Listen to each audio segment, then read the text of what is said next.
Oke, alangkah baiknya nih kita membuka webinar kita pada hari ini itu di dalam doa. Saya akan memimpin doa dalam agama Kristiani, bagi teman-teman yang beragama lain boleh mendukung ya. Marilah kita berdoa. Allah Bapa yang bertata dalam kerajaan surga, terima kasih banyak ya Bapak, Engkau telah mengumpulkan kami kembali bersama-sama melalui Zoom meeting ini untuk mengikuti webinar. Bapak, biarlah kiranya Engkau saja yang berkati seluruh rangkaian acara webinar ini dari awal hingga akhir nanti, supaya semuanya dapat berjalan lancar. Terima kasih ya Bapak, hanya dalam Tuhan Yesus Kristus kami berdoa. Amin.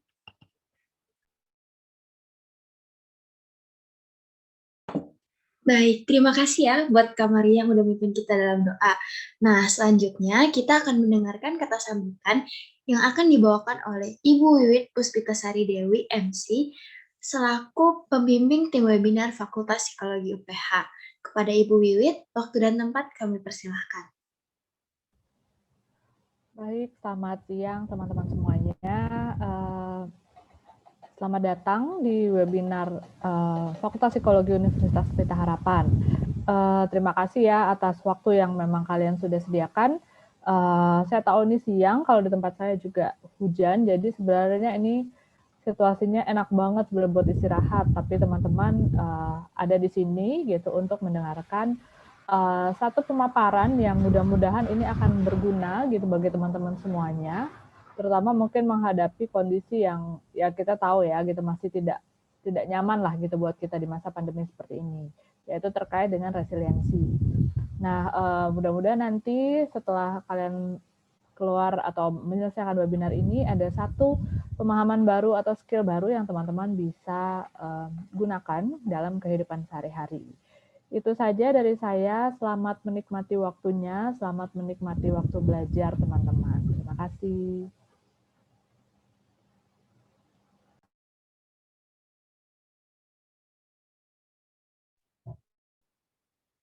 Baik, terima kasih banyak kepada Ibu Wit yang telah menyampaikan kata sambutan. Nah, Ra, di webinar kali ini pastinya nggak cuma kita berdua ya, karena pastinya ada juga nih kakak-kakak dari tim webinar Fakultas Psikologi Universitas Pelita Harapan yang telah menyusun dan mempersiapkan webinar kali ini dengan semaksimal mungkin tentunya. Selanjutnya kita mau ngapain nih, Ra? Iya, Mar. Nah, jadi sebelum kita memasuki sesi materi ya, teman-teman, yuk kita kenalan dulu sama pembicara kita, yaitu Ibu Sandra Hasutanto. Iya, benar banget ya kalau ada kata pepatah bilang tak kenal maka tak sayang gitu ya. Jangan sampai kita nggak sayang sama pembicara kita, maka kita harus kenalan dulu. Oke, nah jadi pada tahun 2003, Ibu Sandra ini meraih gelar sarjana psikologi dari Unika Atmajaya. Lalu pada tahun 2007, beliau meraih gelar Master of Psychology atau S2-nya untuk klinis anak dari Universitas Indonesia. Nah, beliau juga merupakan anggota dari HIMSI Jaya atau Himpunan Psikologi Indonesia dari tahun 2007 hingga sekarang. Selain itu, beliau juga merupakan anggota dari Ikatan Psikologi Klinis HIMSI Jaya dari tahun 2015 hingga sekarang. Nah, selain itu, Ibu juga merupakan psikolog di Poliklinik Anugerah GKI Gading Serpong dari tahun 2008 hingga sekarang. Nah, selain itu, mungkin nih dari kakak-kakak dari UPH sendiri pasti sudah tidak asing ya, karena beliau merupakan dosen untuk mata kuliah psikologi kepribadian, psikodiagnostik, dan kode etik psikologi. Iya, nah jadi kan Mar, tema webinar kita tuh menjadi resilient di tengah pandemi. Nah, itu tuh menjadi resilient di tengah pandemi tuh maksudnya gimana ya? Kamu ngerti nggak, Mar? Oh iya, mungkin daripada kita hanya menelaah antar jadinya salah persepsi gitu kan ya, untuk lebih baik lagi kita akan memasuki sesi materi aja nih, di mana kita akan sama-sama mendengarkan, kita akan sama-sama menyimak nih penjelasan mengenai menjadi resilient di tengah pandemi dengan lebih mendalam lagi pastinya. Namun sebelum itu, saya juga ingin memastikan kepada teman-teman yang mungkin nanti selama si materi punya pertanyaan atau mungkin bingung, teman-teman bisa langsung aja private chat kepada dalam kurung panitia strip prequela. Sekali lagi ya teman-teman, kalau misalnya ada yang bingung, ada yang ingin ditanyakan nantinya, boleh langsung untuk private chat kepada dalam kurung panitia strip prequela. Iya, nah jadi tanpa berlama-lama lagi, yuk langsung kita undang saja kepada Ibu Sandra waktu dan tempat kami persilahkan. Oke, terima kasih Tivara dan Maria. Suara saya terdengar nggak? Terdengar, Bu. Soalnya di rumah saya hujan deras, jadi sepertinya harus maksimal nih suaranya ya. Oke, selamat siang teman-teman semua di sini, baik yang mahasiswi maupun juga teman-teman yang masih di SMA. Selamat datang di webinar Menjadi Resilience di Tengah Masa Pandemi. Semoga apa yang nantinya kita pelajari bersama di hari ini akan berguna buat teman-teman semua. Saya share screen saya ya mengenai materinya.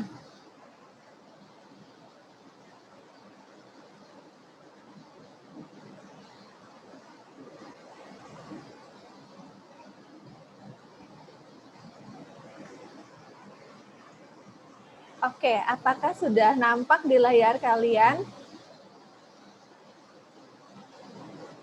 Sudah Ibu, sudah terlihat. Oke, thank you ya, sudah terlihat. Oke, saya mulai mengenai topik ini.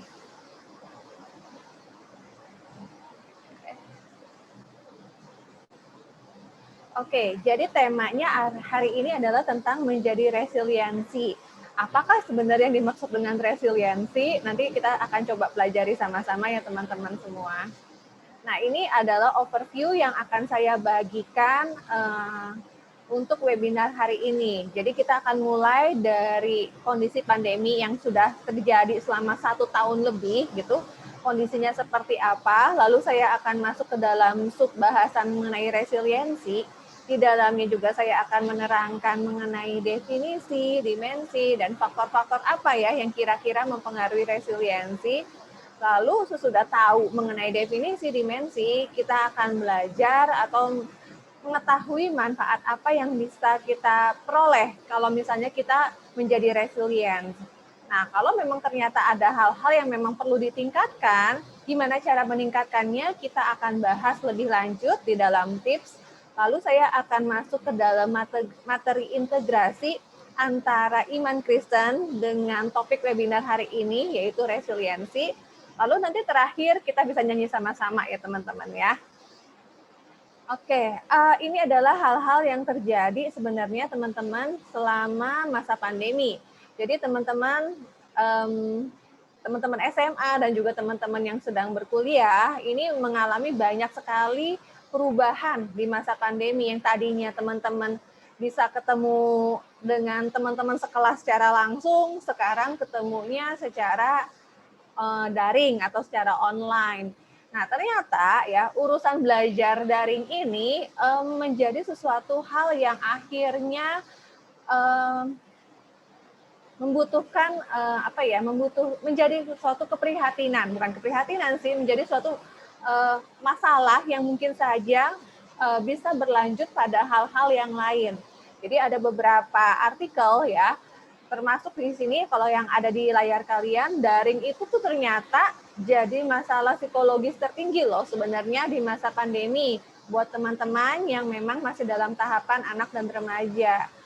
Bahkan ya KPAI itu sempat menyoroti bahwa ada 3 siswa ya yang memang dengan sedih hati gitu pada akhirnya tuh bunuh diri karena stres.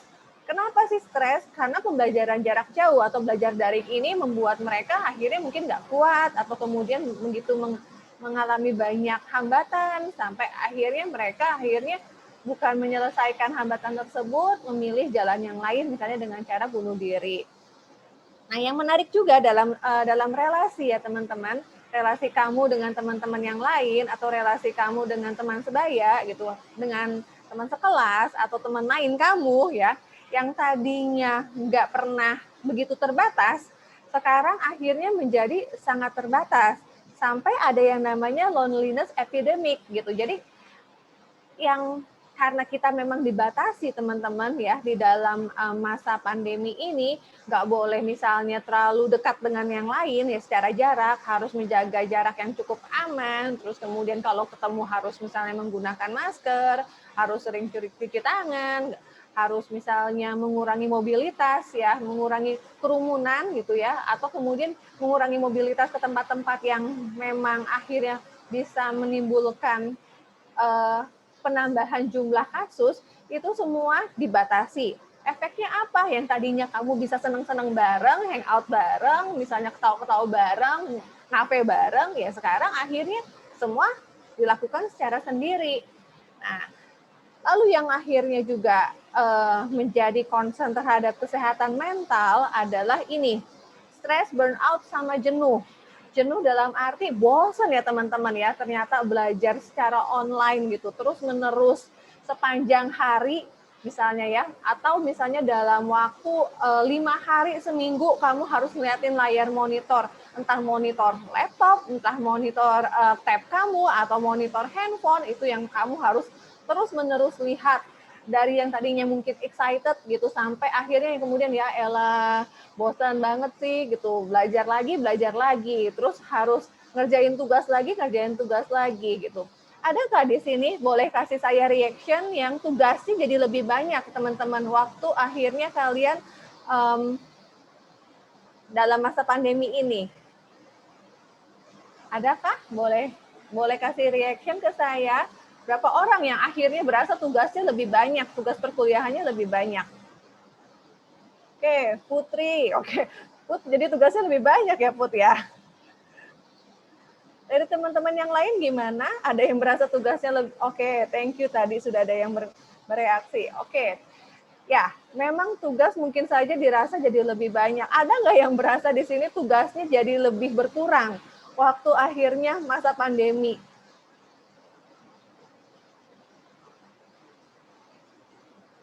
Nggak ada. Oke, jadi semua berasa tugasnya mungkin lebih banyak dan lebih berat ya. Oke, thank you teman-teman buat reaction-nya. Nah, saya masuk ke dalam slide berikutnya. Ini adalah fenomena yang mau saya coba angkat di hari ini.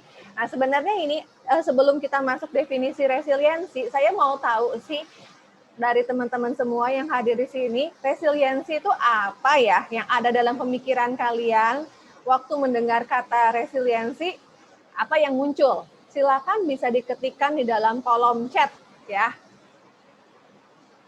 Oke, saya sambil coba baca ya. Ini biasanya anak-anak psikologi nih udah lumayan tahu nih resiliensi apa. Sorry. Malah kebuka. Oke. Ketahanan. Oke. Alex bilang ketahanan, Asta bilang ketahanan, ada yang bilang Pio bilang bounce back, terus Grace juga bilang bounce back, ketahanan. Oke. Secara keseluruhan jawabannya benar. Ini ngomongin mengenai masalah ketahanan. Seberapa kamu kuat, seberapa kamu akhirnya bertahan ya di dalam masa pandemi. Itu definisinya. Oke, saya lanjut nih karena ternyata jawabannya ternyata udah benar. Kita masuk ke dalam beberapa definisi resiliensi yang kita pelajari. Jadi sebenarnya resiliensi itu adalah kemampuan individu ya, teman-teman semua, mampu nggak menghadapi kesulitan atau penderitaan. Ini definisinya dikemukakan oleh Connor and Davidson. Jadi kalau teman-teman yang mungkin di sini sudah di tingkat lebih lanjut dan tiba-tiba terinsight mau menggunakan resiliensi sebagai variabel penelitian kalian ya, misalnya gitu ya, untuk skripsi, biasanya kalian akan menggunakan ini nih, Connor Davidson sebagai alat ukur untuk mengukur tingkat resiliensi. Seberapa kamu bisa menghadapi kesulitan di tengah-tengah menghadapi kesulitan yang sedang dijalani. Nah, tadi ada yang bilang daya tahan, bertahan. Nah, itu juga benar teman-teman. Jadi, teman-teman bagaimana bertahan, beradaptasi, dan yang paling penting teman-teman menemukan jalan keluar ya untuk menyelesaikan atau menghadapi tantangan. Ini juga merupakan salah satu definisi dari resiliensi. Kalau kamu bisa nih mikirin, kira-kira ya, ini kan daring ini kan membosankan ya. Gimana ya caranya supaya saya itu bisa tetap berkuliah secara daring atau belajar secara daring, tapi saya nggak terlalu bosan-bosan banget. Bosan itu membunuh saya. Tapi gimana ya caranya supaya saya nggak terlalu bosan? Apakah misalnya kamu muncul ide-ide, ya udah deh sambil Miss Sandra nerangin di kelas nih gitu. ya udah saya sambil makan supaya saya nggak terlalu bosan-bosan banget gitu ya. Jadi saya makan gitu sambil ngunyah-ngunyah gitu, itu membantu saya supaya nggak terlalu bosan. Atau kemudian, setelah setiap kali misalnya mau kasih kuliah, saya bikin misalnya minuman yang seru-seruan gitu ya, supaya saya nggak terlalu bosan juga. Atau kemudian malah ada beberapa teman-teman di sini yang di kelas saya bilang, Miss, boleh nggak supaya kita semua nggak terlalu bosan, Miss banyak main misalnya di dalam perkuliahan. Nah, itu juga bisa merupakan salah satu cara yang bisa digunakan untuk menghadapi tantangan dalam arti menghadapi kebosanan. Nah, yang terakhir adalah sistem yang dinamis agar teman-teman dapat pulih kembali dari kekacauan yang dialami oleh seseorang. Jadi kalau teman-teman bisa pada akhirnya bounce back ya, berarti teman-teman memiliki kekuatan atau memiliki resiliensi ini sendiri. Ya, jadi kalau dalam masa-masa sulit, kemudian sempat misalnya sempat patah hati atau kemudian sempat putus asa, ini kok soal susah banget atau ini tugas kok susah banget, tapi kemudian kalian nggak menyerah ya, dan kemudian kalian terus melanjutkan usaha untuk bisa keluar dari hal tersebut, hal yang dianggap sulit, kalian memiliki namanya resiliensi. Oke, saya lanjut lagi ke dimensi resiliensi yang ada di dalam yang disampaikan oleh Campbell, Sills, dan Stein. Jadi sebenarnya ada dua hal yang teman-teman di dalam resiliensi yang harus diingat-ingat. Tadi ada yang bilang ketangguhan. Nah, hardiness atau ketangguhan itu berarti kamu percaya bahwa kamu bisa menghadapi tantangan dan situasi sulit. Kalau kamu percaya berarti kamu cukup tangguh. Nah, gimana caranya supaya kamu bisa percaya kamu tuh tangguh menghadapi kesulitan? Kamu memiliki pengalaman berhasil sebelumnya atau pengalaman gagal, ini akan mempengaruhi ketangguhan kamu. Jadi misalnya, dulu waktu UTS saya bisa kok berhasil misalnya dapat nilai 80-an di mata kuliah saya nih, mata kuliah psikologi kepribadian 1. Jadi sebenarnya untuk ujian akhir semester ya di minggu depan ini nggak terlalu sulit-sulit banget karena saya pernah mengalami keberhasilan dapat 80 gitu ya, 80-an. Jadi kalau misalnya bahannya ditambah jadi 5 teoris, yang tadinya 4 teoris, nambah 1 teoris lagi sih kayaknya saya masih bisa deh gitu. Saya pernah memiliki pengalaman berhasil gitu ya untuk satu hal tertentu. Bisa saja pengalaman-pengalaman di masa kanak-kanak itu juga akan membantu kalian untuk menjadi lebih tangguh. Misalnya di masa kanak-kanak kalian pernah jadi juara berenang, atau pernah menang kompetisi menggambar gitu ya, atau pernah ikut festival dan kemudian mengalami kemenangan. Nah, ini semua bisa membuat kalian tuh lebih tangguh dalam berhadapan dengan situasi yang memang sulit. Yang kedua adalah kegigihan atau persistence. Nah, yang dimaksud di sini adalah tidak mudah menyerah dan bangkit kembali. Jadi secara definitif, persistence itu adalah ketekunan individu untuk memberikan kemampuan terbaik. Kamu tuh mau melakukan yang terbaik yang kamu bisa saat menghadapi tantangan.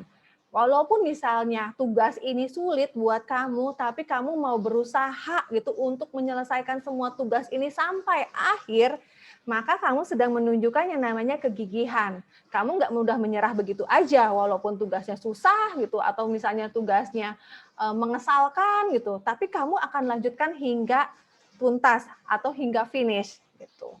Itu disebut dengan kegigihan ya. Berikut saya akan menjabarkan faktor-faktor yang kira-kira mempengaruhi resiliensi. Jadi resiliensi itu nggak bisa langsung ujuk-ujuk muncul dengan sendirinya. Jadi ada beberapa hal yang kira-kira akan sangat mempengaruhi resiliensi yang kamu punya.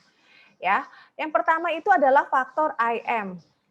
Jadi faktor IM itu berupa kekuatan yang dari dalam diri, termasuk bagaimana kamu memiliki perasaan, memiliki keyakinan terhadap kemampuanmu. Itu adalah yang disebut IM.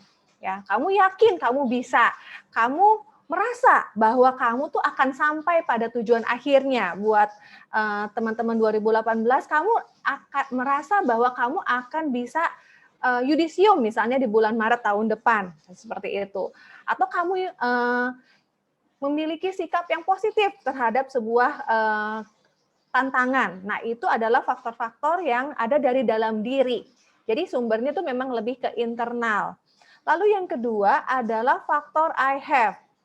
Faktor I have ini adalah dukungan dari lingkungan. Jadi kalau kamu punya teman-teman belajar yang menyenangkan, ya, terus kamu punya grup support system yang memang akhirnya sangat mendukung kamu. Nah, ini adalah faktor I have. Kamu memiliki banyak hal yang akhirnya akan membantu kamu menuju keberhasilan kamu. Termasuk juga di dalamnya motivasi kamu untuk mandiri dan kamu bisa memiliki akses ke layanan masyarakat. Maksudnya begini, akses ke layanan masyarakat adalah kamu nih memiliki akses misalnya ke perpustakaan atau kamu memiliki banyak sumber yang kamu bisa googling melalui Google gitu untuk mendapatkan penjelasan mengenai informasi tertentu.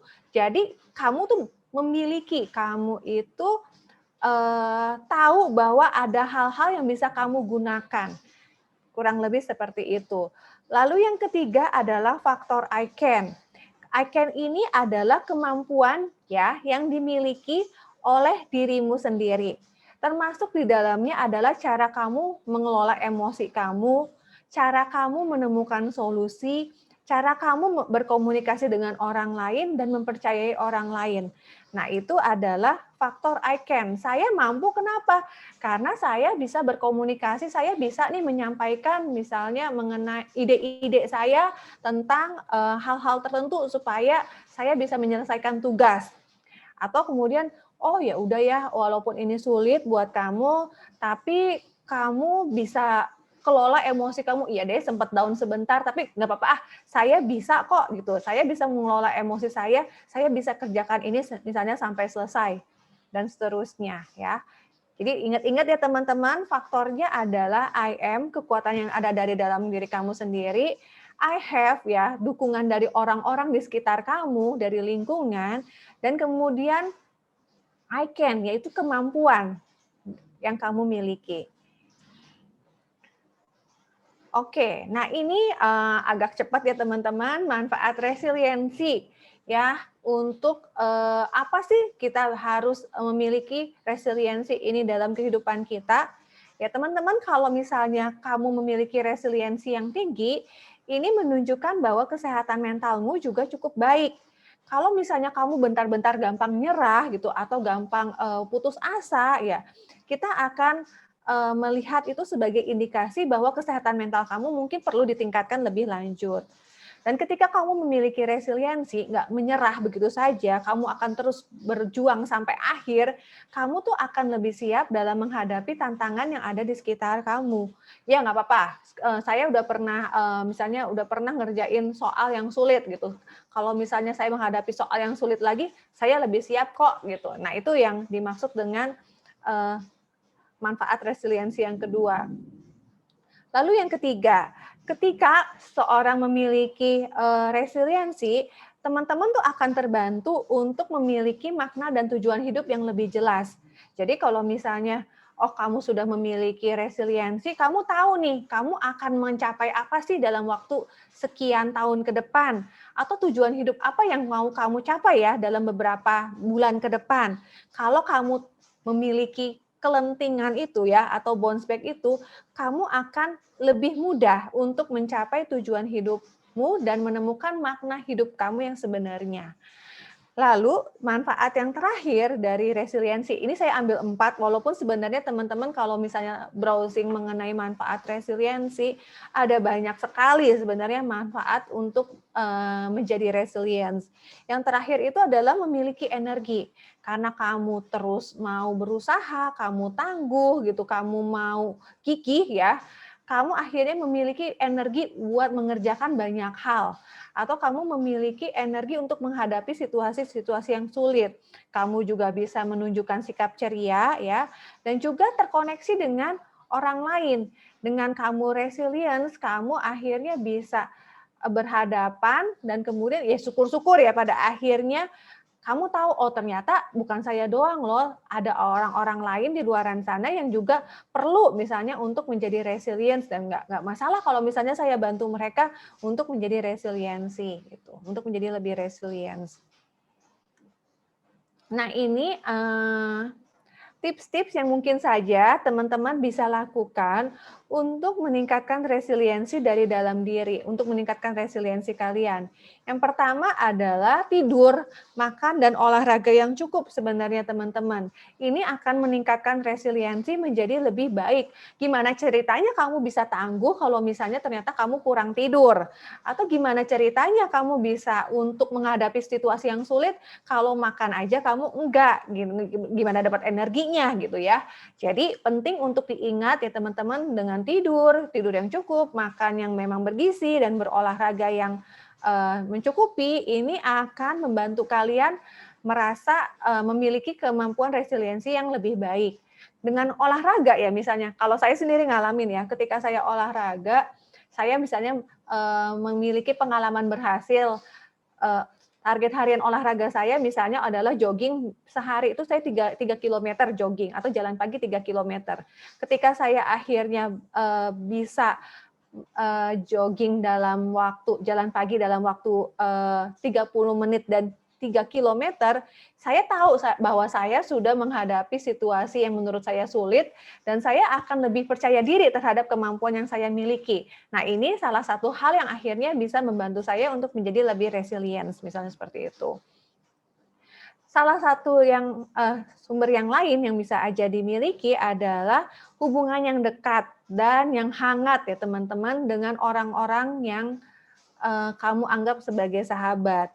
Kalau kamu punya teman-teman yang dekat, sahabat-sahabat, ya kamu tahu bahwa ketika kamu ada di dalam masa-masa yang sulit atau kamu sedang berputus asa, ada orang-orang yang akhirnya mau mau membuat kamu tuh akhirnya bangkit kembali, mengajak kamu untuk yuk bangkit yuk gitu ya, seperti itu. Nah, ini juga penting untuk diingat-ingat teman-teman. Jadi hubungannya tuh harus sehat ya. Kalau kamu akhirnya berteman dengan orang-orang yang dalam kurung tanda kutip tuh toxic ya, kamu nggak akan bisa itu untuk menjadi resilience. Gimana mau dapat dukungan kalau memang ternyata orang-orang tersebut malah membuat kamu tuh menjadi lebih negatif terhadap dirimu sendiri.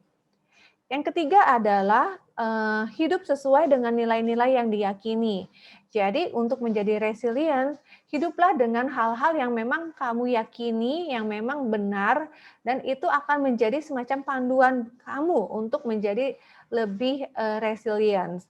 Misalnya gini, kamu percaya bahwa tidak ada sesuatu yang gratis di muka bumi ini. Segala sesuatu yang kamu yakini ya, misalnya salah satu contohnya adalah kamu percaya kerja keras itu adalah kunci untuk menuju keberhasilan. Jadi ketika kamu hidup dengan bekerja keras, kamu akan menjadi jauh lebih resiliensi, jadi lebih resilient, tangguh, bahkan ketika kamu akhirnya mengalami kesulitan. Kenapa? Karena kamu percaya, saya harus bekerja keras. Jadi walaupun misalnya saya gagal sebentar gitu, saya dengan kerja keras saya akan cukup berhasil kok pada akhirnya gitu.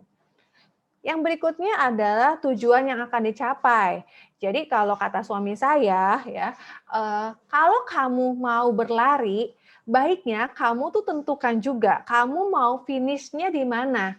Kalau tujuannya nggak jelas, kamu tuh akan kecapean pada akhirnya, nggak makin efektif dan efisien untuk mencapai tujuan ya, karena kamu tidak bisa menentukan tujuan dari awal. Kalau kamu tahu nih, saya akan lulus dalam waktu 3 tahun di SMA, atau kalau teman-teman yang berkuliah, kamu akan lulus dalam waktu 3,5 tahun gitu ya. Kamu tahu tujuannya, kamu akan berlari mencapai tujuan itu dengan lebih fokus. Dibandingkan kalau misalnya, nggak tahu deh Miss, saya mau kapan lulus, boleh deh kalau misalnya sampai 7 tahun juga nggak masalah, kan masa studi perkuliahan 7 tahun, jadi saya mau habisin semuanya jadi 7 tahun.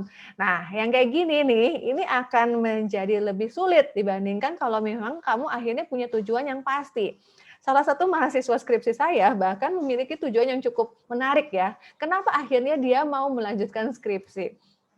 Sempat gagal bolak-balik di sidang proposal ketika dia tahu tujuan yang mau dicapai adalah tahun ini Miss, saya mau pergi ke saya lupa ya, dia ke Belgia atau ke Swiss gitu.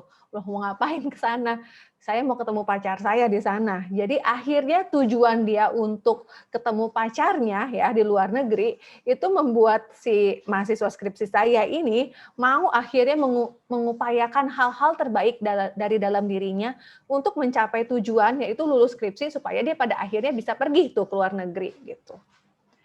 Lalu yang berikutnya adalah temukan makna dalam kesulitan yang dialami. Ya teman-teman, segala hal yang kita alami sehari-hari itu kalau kalian mau refleksikan, sebenarnya ada makna-makna loh yang ada di dalamnya. Dan sebenarnya makna itu mungkin saja waktu dialami ya, bukan sesuatu yang menyenangkan. Tapi kalau misalnya kalian refleksikan, kalian pikirkan, dengan mengalami hal seperti ini, saya itu akan menjadi jauh lebih kuat gitu, atau saya akan menjadi jauh lebih mampu dibandingkan saya sebelum akhirnya mengalami hal-hal tersebut. Kurang lebih seperti itu. Tips yang bisa digunakan berikutnya adalah harapan ya teman-teman. Jadi tetaplah memiliki harapan bahwa pada akhirnya kesulitan ini akan berakhir kalau kalian melakukan sesuatu untuk bisa keluar dari kesulitan ini. Jadi harapan ini ya nggak akan berguna kalau kalian ternyata juga tidak menunjukkan kegigihan. Jadi kalian cuma diam aja dan kemudian berharap bahwa kesulitan ini berakhir dengan sendirinya. Nah itu menurut saya bukan hopeful ya. Kalau kayak gitu malah jadi kayak hopeless gitu. Nah, yang penting juga untuk dimiliki sebagai salah satu hal meningkatkan resiliensi adalah fokus pada rasa syukur. Kalau kalian hidup dengan rasa syukur kalian, gitu dalam arti hari ini kamu masih bisa hidup, masih bisa bernafas, masih bisa melihat hujan, masih bisa hadir di webinar ini, menikmati pembelajaran, itu adalah hal-hal yang pada akhirnya kalian syukuri dan kalian akhirnya menjadi jauh lebih gigih untuk mencapai tujuan kalian. Yang terakhir untuk tips resiliensi, ya teman-teman belajar menerima dan mengantisipasi perubahan yang terjadi. Kalau kamu nggak belajar menerima segala sesuatu perubahan, termasuk juga pembelajaran daring ya, kamu nggak mau menerima ini sebagai bagian dari perubahan dunia gitu, kamu tetap kekeh merekeh, pokoknya nih saya tetap mau datang ke kampus apapun yang terjadi, walaupun UPH bilang kamu harus belajar secara online, tapi kamu nggak bisa menerima ini, nah ini akan menyulitkan kamu pada akhirnya. Jadi ketika kamu akhirnya bisa menerima, oh ya memang saya harus belajar daring ya. Tapi gimana ya supaya belajar daringnya ini tidak terlalu misalnya membosankan, atau belajar daringnya ini bisa menyenangkan. Ya kamu bisa mengantisipasi, oh supaya hal itu tidak terjadi, apa yang harus kamu lakukan. Misalnya seperti itu untuk dalam pembelajaran. Oke. Ini adalah tips-tips yang mungkin saja berguna. Teman-teman boleh coba nantinya lakukan. Boleh 1, boleh 2, boleh misalnya 3-tiganya, atau semuanya mau kamu lakukan juga silakan. Atau kalau misalnya kamu berasa, aduh Miss ini kalau disuruh lakukan semuanya kok ya berat ya gitu. Kamu pilih salah satu dulu, ya silakan kamu pilih. Oke, itu adalah beberapa hal secara singkat mengenai resiliensi. Nah, yang ini adalah materi integrasi antara iman dan juga resiliensi. Gimana sih sebenarnya memiliki resiliensi menurut iman Kristen? Ya, yang perlu teman-teman ingat adalah sumber kekuatan untuk menjadi tangguh atau untuk menyelesaikan segala sesuatu sampai akhir itu adalah dari Allah semata. Jadi kalau kamu tidak melekat kepada Allah ya, kamu nggak akan mendapatkan kekuatan. Ya memang kita semua memiliki kekuatan, tapi kekuatan kita kan sebenarnya ada batasnya. Kalau kita tidak bersandar pada sumber kekuatan yang tidak terbatas, bisa aja kekuatan kamu habis dan kemudian kamu akhirnya menyerah di tengah jalan. Ini ada satu ayat yang cukup bagus sebenarnya teman-teman dari 2 Korintus 4 ayat 8 sampai 9 ya. Dia mengatakan begini. Ini adalah surat dari Rasul Paulus kepada jemaat di Korintus. Dalam segala hal ya, kamu memang ditindas. Namun kamu tuh nggak kejepit sebenarnya. Kamu habis akal, udah mau menyerah nih ceritanya. Namun nggak putus asa. Kami dianiaya ya, jemaat-jemaat Korintus itu dianiaya namun tidak ditinggalkan sendirian. Kami dihempaskan namun tidak binasa. Ya, jadi walaupun ada begitu banyak kesulitan, tapi Allah yang menyertai mereka membuat mereka tuh bisa menghadapi kesulitan-kesulitan tersebut. Segala hal yang pada akhirnya menimpa mereka, pada akhirnya bisa terlampaui dengan baik. Kenapa ya? Karena mereka bergantung atau mereka mendapatkan kekuatan yang bersumber dari Allah. Dan di Alkitab sebenarnya teman-teman, Alkitab itu sudah membuktikan bahwa banyak sekali tokoh-tokoh di dalam Alkitab yang pada akhirnya memiliki ketahanan ya atau resiliensi yang patut kita contoh. Salah satu contoh yang paling saya ingat mengenai ketahanan atau mengenai resiliensi adalah Ayub. Itu gimana nggak nelongso ya hidupnya si Ayub yang tadinya punya 7 anak, terus kemudian hartanya banyak banget gitu, tiba-tiba semuanya hilang gitu ya. Terus dia kena penyakit kusta, ya harus garuk-garuk, teman-teman yang tadinya setia kepada dia tiba-tiba malah ngebujukin dia untuk meninggalkan Allah. Nah, itu kita ngelihat di tengah-tengah kondisi yang sulit, dia tetap bertahan dengan imannya dan dia tetap menggantungkan harapannya dan juga sumber kekuatannya kepada Allah. Kita belajar banyak banget dari Ayub gitu ya, bagaimana dia terus bertahan sampai pada akhirnya kalau kalian buka lagi kitab Ayub, Allah memulihkan kondisi Ayub. Apa yang pernah hilang dalam kehidupan Ayub ya, akhirnya dikembalikan dan Allah melihat bahwa Ayub itu adalah orang yang tahan uji. Di tengah-tengah kesulitan dia akan terus memperjuangkan imannya bahkan sampai akhir. Nah, ini juga ada Abraham dan Paulus yang sama-sama memberikan contoh bagaimana kita harus bertahan di dalam kesulitan-kesulitan kita. Ya, bahkan di masa-masa pandemi kita juga bisa belajar dari tokoh-tokoh ini bahwa mereka akhirnya percaya kepada Allah. Mereka tahu mereka tuh bisa melewati hal-hal tersebut kalau memang kita memiliki sumber kekuatan yang memang sangat kekal. Oke, ini ada satu lagu ya yang menurut saya mungkin lebih menggambarkan mengenai resiliensi. Saya stop share dulu PPT saya. Saya coba mainkan ya. Bentar.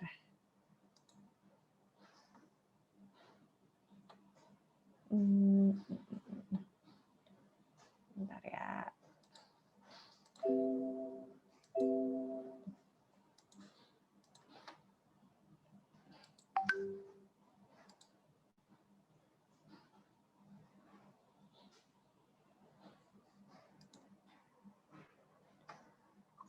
Oke, kalau misalnya saya play, bisa nggak teman-teman dengar ya? Sebentar. Bisa terdengar nggak teman-teman dari Zoom kalian? Terdengar, Bu. Oke, terdengar ya. Oke, bagi yang tahu lagunya mau nyanyi bareng, silakan ya teman-teman ya.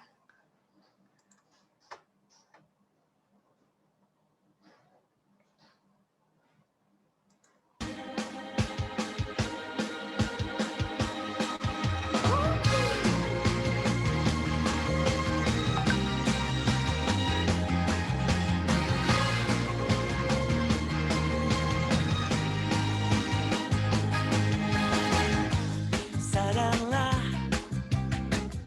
yang terjadi dalam hidupmu, tak selalu semudah itu berjalan.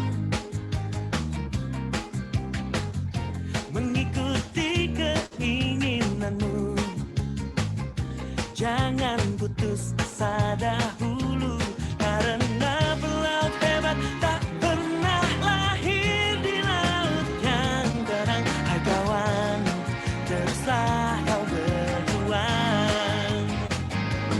Kita semua boleh jatuh, tapi harus bangkit bagi tahun kembali.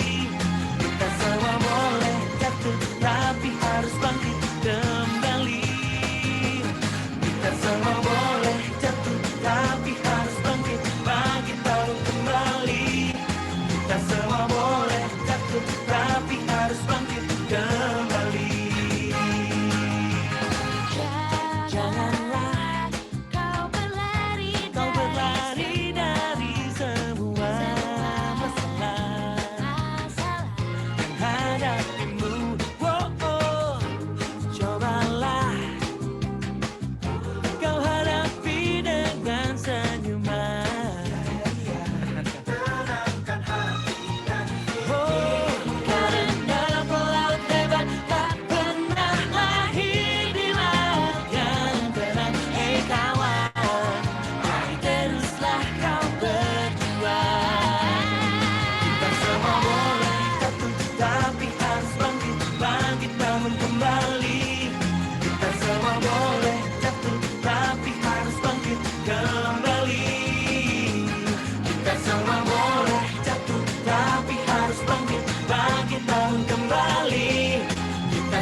bangun jatuh bangkit kembali. Kita semua boleh jatuh tapi harus bangkit, bangkit bangun kembali. Kita semua boleh jatuh tapi harus bangkit kembali. Kita semua boleh jatuh tapi harus bangkit, bangkit bangun kembali. Kita semua boleh jatuh tapi harus bangkit kembali. Kita semua boleh jatuh tapi harus bangkit, harus bangkit kembali. Kita semua boleh jatuh tapi harus bangkit kembali.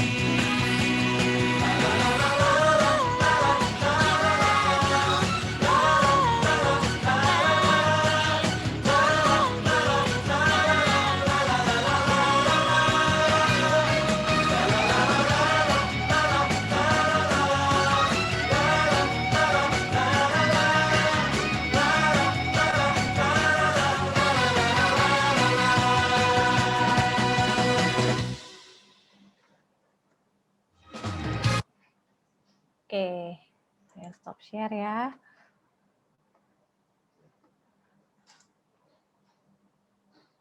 Saya share lagi yang PPT saya.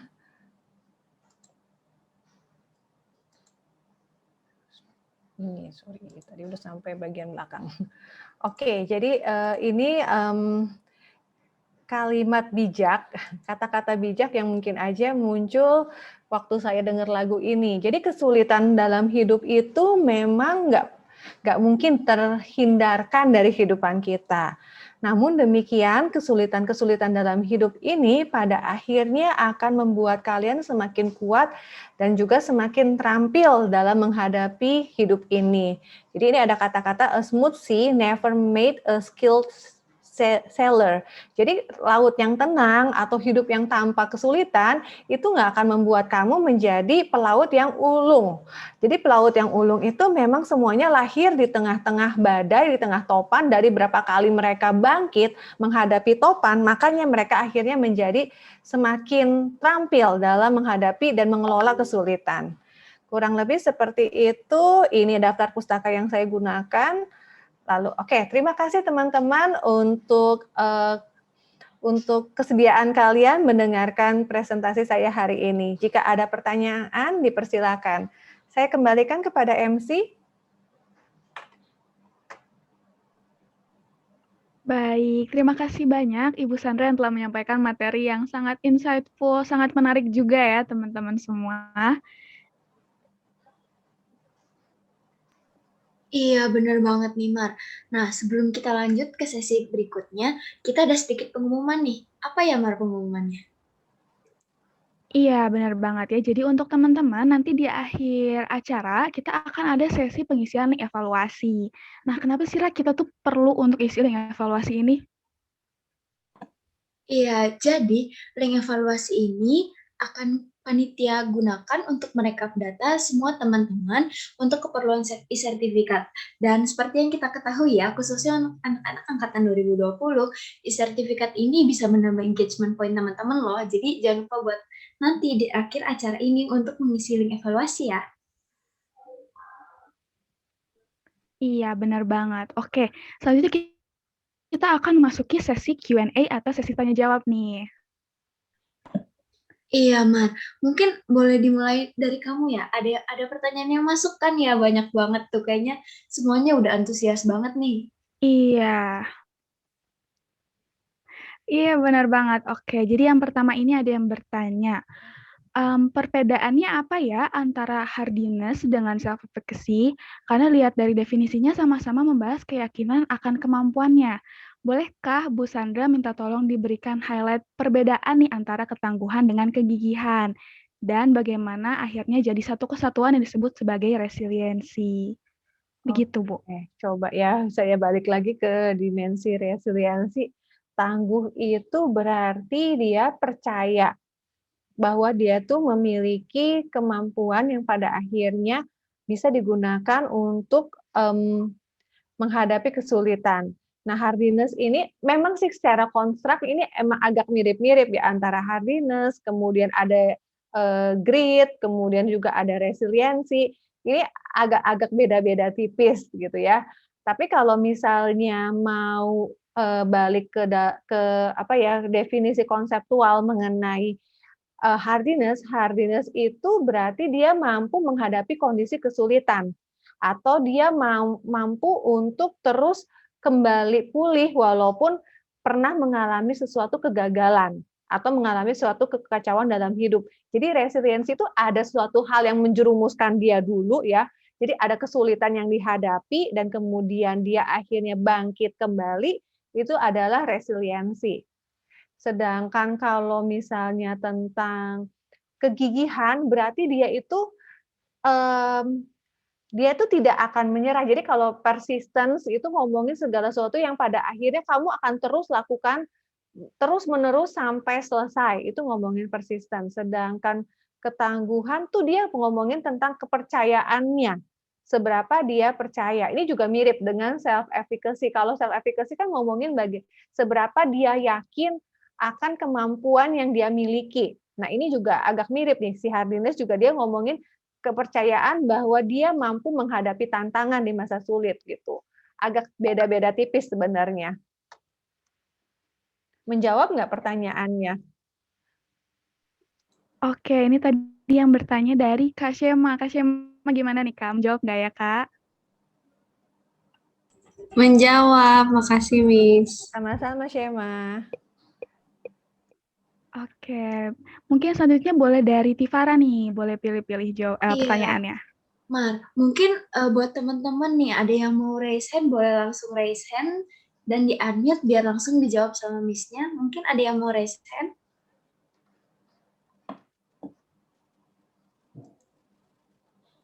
Oke, sepertinya belum ada ya. Mungkin kita lanjutkan ke yang ada di kolom chat ya. Baik, untuk pertanyaan selanjutnya ada dari Jenis nih. Dari mana sih kita tahu kalau kita punya resiliensi yang cukup baik? Terus apa resiliensi ini berkaitan sama self-efficacy? Bagaimana kamu tahu kamu punya resiliensi yang cukup baik? Kalau misalnya di tengah kesulitan kamu mau bangkit kembali, menghadapi tantangan dan kesulitan, kamu bisa dikatakan memiliki resiliensi. Lalu tadi pertanyaan yang keduanya gimana? Farah atau Maria tadi pertanyaan Iya, kedua? Miss, pertanyaan keduanya, apakah resiliensi ini berkaitan dengan self-efficacy? Berkaitan atau enggak, mungkin saja kontrak-kontrak ini adalah kontrak yang memang akhirnya bisa digunakan dalam kehidupan sehari-hari. Self efficacy juga bisa digunakan dalam kehidupan sehari-hari. Bagaimana kamu yakin dan kamu mampu melakukan sebuah hal. Nah, kalau kamu yakin kamu mampu, bisa juga akhirnya si resiliensi muncul ketika akhirnya kamu menghadapi kesulitan. Jadi kalau resiliensi, kalau menurut saya yang memang khas dari resiliensi adalah dia mengalami kesulitan, dia nggak terjerumus di dalam kesulitannya, tapi kemudian dia mau bangun dan kemudian bangkit menghadapi kesulitannya. Gitu. Pembeda yang cukup jelas adalah mengenai menghadapi kesulitannya itu. Menjawabkah pertanyaan dari Farah? Iya, mungkin untuk yang bertanya tadi Jenis ya, apakah sudah menjawab? Wah, menjawab banget. Thank you, Miss. Sama-sama. Kalau nggak salah, Kak Maria dan Kak Farah di sini juga ada teman-teman SMA ya? Iya, Miss. Iya, benar, Miss. Pengen denger dong suara mereka. Iya, boleh nih dari adik-adik yang SMA nih boleh juga ya untuk bertanya. Silakan ya. Oke, ini ada lagi Miss chat yang masuk dari Bernadus. Kak mau tanya dong, saya tinggal dan dibesarkan di lingkungan masyarakat yang menurut saya toksik. Ini membuat saya menjadi kasar dan susah bergaul saat saya keluar dari lingkungan saya. Mungkin tips atau cara mengubah agar saya bisa berbaur dengan lingkungan itu gimana ya? Gitu, Bu. Oke. Bagi teman-teman yang memang besar dari lingkungan toksik ya, memang dibesarkan di lingkungan toksik, boleh loh sebenarnya kemudian kamu memiliki teman-teman di luar lingkungan toksik yang akhirnya akan menjadi faktor I have kamu, gitu. Jadi, ya kamu memang nggak bisa milih kan orang tua yang model seperti apa yang akan membesarkan kamu, tapi kamu bisa memilih kamu akan berteman dengan model teman yang bagaimana. Kalau misalnya kamu besar di lingkungan toksik, apakah kamu mau berteman dengan mereka atau tidak, itu kan pilihan kamu ya. Atau kamu misalnya melihat, oh ternyata di luar lingkungan toksik, misalnya di lingkungan gereja atau misalnya di lingkungan sekolah, saya punya teman-teman yang benar-benar memotivasi saya, memberikan support-nya, dan saya lebih nyaman dengan mereka gitu, dan saya akan menjadikan mereka misalnya sebagai support system saya. Silakan bisa dilakukan seperti itu. Jadi ya jangan langsung terpaku bahwa, oh ya ini karena saya besar di sini, kemudian saya nggak bisa apa-apa. Pilihannya tetap ada di tangan kalian kok, untuk memiliki faktor-faktor yang akan mem-boost up gitu resiliensi kalian. Baik, mungkin untuk Kak Bernardus gimana nih Kak? Menjawabkah pertanyaan jawabannya? Jadi pilih teman yang ini ya, yang memberikan influence yang baik supaya resiliensinya juga akhirnya semakin meningkat. Itu kan salah satu tipsnya ya, gitu. Iya, benar banget. Mungkin dari Tifara boleh nih dilanjutin. Iya, Miss. Jadi ini ada pertanyaan dari Guantan Harry. Resiliensi yang gampang terwujud dan bertahan lama setelah terbentuk adalah resiliensi dalam menghadapi apa? Apakah percintaan, pendidikan, masalah keluarga, atau apa menurut Ibu Sandra dari sisi pengalaman dan psikologi? Hai Harry. Harry ini teman saya ya, teman SMP saya. Jadi Pak Harry, ini saya coba jawab. Resiliensi apa ya? Kalau resiliensi mungkin bagi sebagian orang dewasa ya berkaitan dengan kesulitan hidup sehari-hari, atau kalau memang ada orang-orang yang begitu fokus dengan pekerjaannya, bisa saja akhirnya resiliensi yang dibutuhkan adalah yang berhubungan dengan karirnya, gitu ya. Jadi balik ke tugas perkembangan masing-masing tahapan perkembangan kita. Mungkin bagi teman-teman atau adik-adik SMA atau kuliah, resiliensi yang lebih diperlukan misalnya adalah untuk lebih tangguh dalam menghadapi tugas-tugas akademik. Tapi kalau misalnya seumuran saya gitu ya, atau seumuran dosen-dosen kalian gitu, resiliensi yang diperlukan adalah resiliensi bagaimana kami harus terus beradaptasi dengan keseharian kami, termasuk juga urusan kehidupan sehari-hari, kehidupan dalam rumah gitu, termasuk juga bagaimana akhirnya kami harus berelasi dan seterusnya gitu. Jadi balik lagi sih sebenarnya apa yang menjadi tugas perkembangan atau apa yang menjadi penting untuk dikerjakan oleh individu tersebut, itu biasanya resiliensinya kita harapkan memang lebih kuat gitu ya.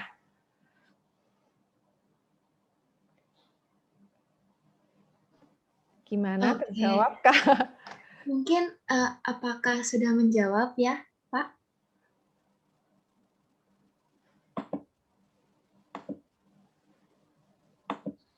Oke, mungkin kita bisa lanjut ke pertanyaan selanjutnya ya, Mar. Boleh? Iya, benar banget. Ini udah ada pertanyaan lagi nih, Bu, dari Brigita. Apakah dengan melakukan self-care membantu kita memiliki resiliensi? Nah, self-care ini jadi penting juga sebenarnya ya, kalau balik lagi ke masalah tips tadi, gimana kamu akhirnya memperhatikan diri kamu, memperhatikan kecukupan tidur, istirahatmu, makanmu, olahragamu, bagaimana kamu akhirnya berelasi dengan merawat dirimu, itu akan menjadi salah satu sumber juga untuk menjadi resilience. Kalau kamu nggak melakukan self-care, kamu nggak peduli sama kehidupanmu, kamu nggak merawat dirimu, gimana kamu bisa menghadapi kesulitan, benar nggak kalau kayak gitu? Jadi kalau kamu mau Iya, resilience, benar. rawat dulu diri kamu dengan baik gitu ya. Oke, terima kasih Bu untuk jawabannya. Mungkin untuk Brigita sudah menjawabkah? Sangat menjawab, Miss. Terima kasih banyak. Thank you Brigita, semangat buat self-care-nya ya. Iya, Miss. Terima kasih. Baik, mungkin untuk selanjutnya dari Tifara nih, boleh pilih-pilih lagi. Iya, Bu. Jadi ada pertanyaan yang masuk lagi nih ya, Bu, dari Kak Dea Tokede. Pertanyaannya, Shalom Bu, saya memiliki pertanyaan. Apakah ketika kita diperhadapkan pada suatu keadaan yang memaksakan kita untuk menerima semuanya, apakah tidak apa-apa kita menerima semuanya dengan pasrah? Terima kasih. Jadi tadi maksud pertanyaannya adalah apakah situasi sulitnya tuh perlu diterima dulu atau gimana ya, Tifarah? Iya, Miss. Jadi kalau di sini dari yang saya dapat itu mungkin apabila kita diperhadapkan pada suatu situasi yang mana memaksa kita untuk menerima keadaan itu. Apakah kita boleh pasrah atau harus gimana ya, Miss? Mungkin seperti itu ya pertanyaannya. Oke, jadi kalau misalnya kamu pasrah dan nggak membawa kamu kemana-mana, baiknya mungkin kamu harus belajar menjadi resilience. Karena kalau misalnya kamu sampai pada gini, dalam kondisi yang memang sudah kejepit, ya, terus kemudian kamu nggak melakukan apapun, kesulitan kamu juga nggak akan selesai juga kan, gitu. Beda kalau misalnya kamu dalam kondisi yang terjepit, kondisi yang tidak menyenangkan, ya kamu memang sempat down sebentar, tapi kemudian kamu, oke, kalau kayak gini caranya nggak bisa berlama-lama di sini nih, saya harus mulai lakukan strategi untuk bisa keluar dari kesulitan saya. Kamu akan lakukan misalnya A, B, C, dan seterusnya. Nah itu kamu akan keluar dari kesulitan. Tapi kalau misalnya kamu hanya berdiam diri, ya kesulitannya akan membelenggu kamu gitu loh. Kamu nggak akan melakukan apapun ya, masalahnya tetap ada di situ gitu loh. Nggak akan kemana-mana juga, nggak akan selesai gitu.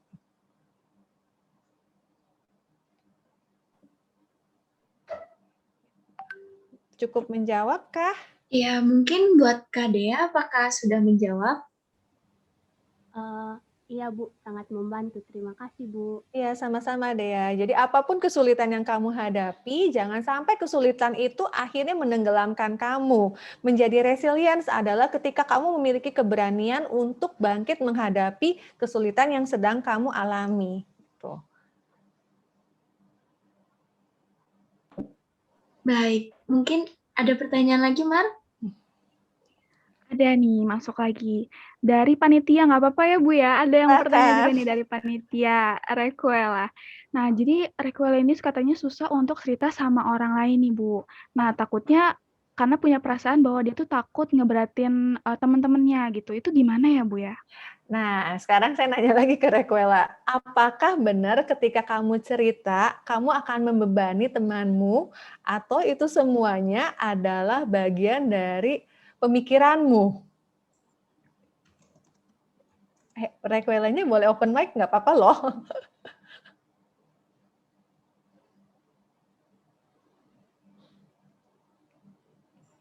Jadi kalau menurut saya, kalau misalnya kamu mau cerita, kamu bisa cerita pada orang yang kamu percaya.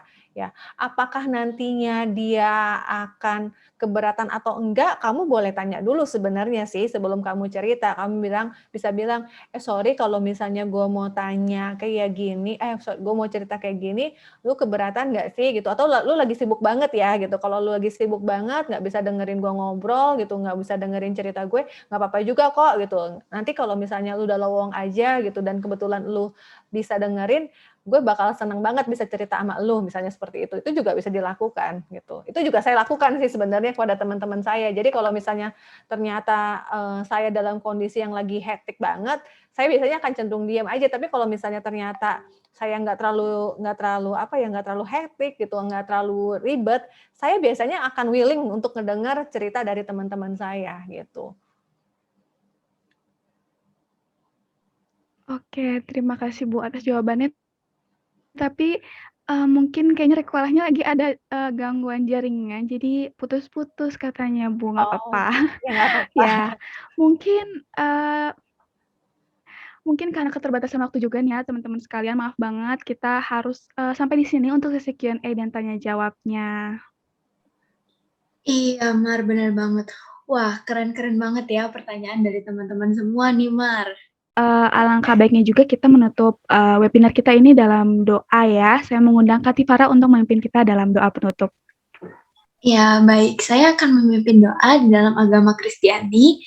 Bagi teman-teman semua yang beragama lain boleh mendukung ya. Mari kita berdoa. Tuhan, terima kasih ya Tuhan buat perlindungan-Mu dari awal, pertengahan hingga akhir webinar ini ya Tuhan, sehingga webinar ini dapat berjalan dengan lancar. Kiranya Tuhan yang berkati ya Tuhan buat Ibu Sandra, supaya Ibu Sandra juga bisa menjadi berkat ya Tuhan, dan juga Tuhan berkati supaya materi yang diberikan ini dapat kami gunakan ya Tuhan, dapat diterapkan dalam kehidupan kami juga ya Tuhan. Dalam nama Tuhan Yesus kami berdoa, haleluya, amin. Baik, terima kasih ya kepada Kak Tifara yang sudah memimpin kita dalam doa penutup. Tidak terasa ya, Ibu Sandra dan juga teman-teman sekalian bahwa kita tuh sudah berada di penghujung acara nih. Nah, tadi yang mungkin teman-teman belum selesai mengisi link evaluasi, untuk sekarang boleh dilanjutkan ya. Iya, benar banget, Mar. Nah, sebelumnya saya mewakili seluruh panitia yang bertugas mengucapkan terima kasih kepada Ibu Sandra Hasultanto, MC, psikolog, yang telah bersedia untuk meluangkan waktunya menjadi pembicara pada webinar kita pada siang hari ini. Selanjutnya, terima kasih juga kepada Ibu Wiwit Puspitasari Dewi MC, selaku pembimbing webinar Fakultas Psikologi UPH, dan tentunya nih buat teman-teman semua yang udah ngeluangin waktunya, terima kasih ya sudah mengikuti webinar Menjadi Resilient di Tengah Pandemi pada siang hari ini. Ya, benar banget. Kami juga ingin mohon maaf jika ada kesalahan dalam tutur kata ataupun dalam penyebutan nama. Akhir kata, saya Maria. Dan saya Tifara, pamit undur diri. Dan sampai berjumpa lagi di webinar selanjutnya. Terima kasih untuk Ibu Sandra dan juga teman-teman sekalian boleh meninggalkan Zoom meeting ya. Terima kasih.